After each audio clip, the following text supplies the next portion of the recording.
இன்றைக்கி சமையல் வீடியோவில் என்ன செய்ய போகிறேன்னு பார்த்தீங்கன்னா, சாதத்துக்கு நல்லா பிசைஞ்சு சாப்பிடக்கூடிய புதினா சட்னி தான் இன்றைக்கி அரைக்க போகிறோம்.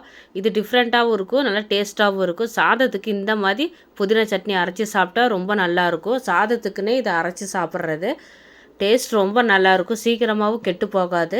இந்த மாதிரி அரைச்சி சாப்பிட்டா ரொம்ப நல்லாயிருக்கும், சீக்கிரமாக ஜீரணமாயிரும். புதினா சட்னி எப்போதுமே சாப்பிட்டா சீக்கிரம் ஜீரணமாயிரும். இது எப்படி செய்யலான்னு பார்க்கலாம். கடாய் வச்சுக்கிறேன். கடாய் வச்சு எண்ணெய் ஒரு 4 ஸ்பூன் எண்ணெய் ஊற்றிக்கிறேன். கடுகு ஒரு ஸ்பூன் ஆட்டை போட்டுக்கிறேன். கடுகு வெடிக்கட்டும். சீரகம் ஒரு ஸ்பூன் போட்டுக்கிறேன், அது வெடிக்கட்டும். இந்த ஒரு கப்பு சின்ன வெங்காயம் சேர்த்திக்கிறேன். இந்த ஒரு கப்பு பார்த்திங்கன்னா ஒரு 15 சின்ன வெங்காயம் வரும். புதினா சேர்த்திக்கிறேன். இந்த ஒரு கப்பு புதினா சேர்த்திக்கிறேன். பூண்டு ஒரு 10 பல் பூண்டு சேர்த்திக்கிறேன். இந்த 3 தக்காளி சேர்த்திக்கிறேன். மீடியம் சைஸில் 3 தக்காளி. மிளகா பார்த்திங்கன்னா ஒரு 4லேருந்து ஒரு 5 வரமிளகா சேர்த்திக்கிறேன். கொஞ்சமாக தேங்காய் சேர்த்திக்கிறேன். ஒரு சின்ன துண்டு தேங்காயை பொடியாக கட் பண்ணி சேர்த்திருக்கேன். புளி ஒரு சின்ன சைஸில் புளி சேர்த்திருக்கேன். இந்த சைஸில் தான் புளியை சேர்த்திருக்கேன்.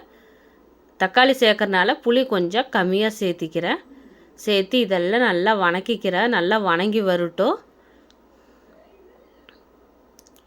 வேக வேக வணங்க நம்மளுக்கு நல்லா தக்காளியில் மசிஞ்சு வந்துடும்.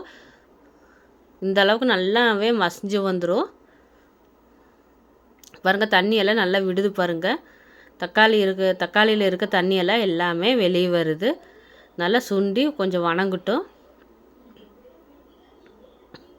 நல்லாவே வணங்கிருச்சு பாருங்கள். இந்த அளவுக்கு நல்லா வணங்கி வந்துருச்சு. தேவையான அளவுக்கு முதல்ல உப்பு போட்டாச்சு.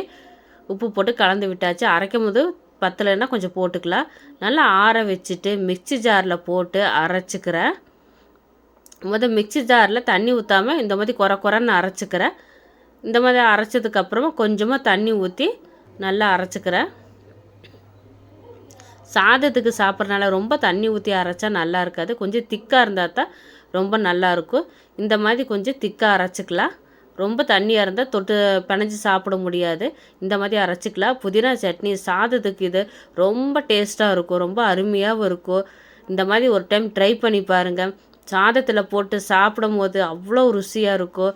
சாதம் எவ்வளோ சாப்பிட்றோன்னு கணக்கே தெரியாது, அந்த அளவுக்கு நல்லா சாப்பிட்லாம்.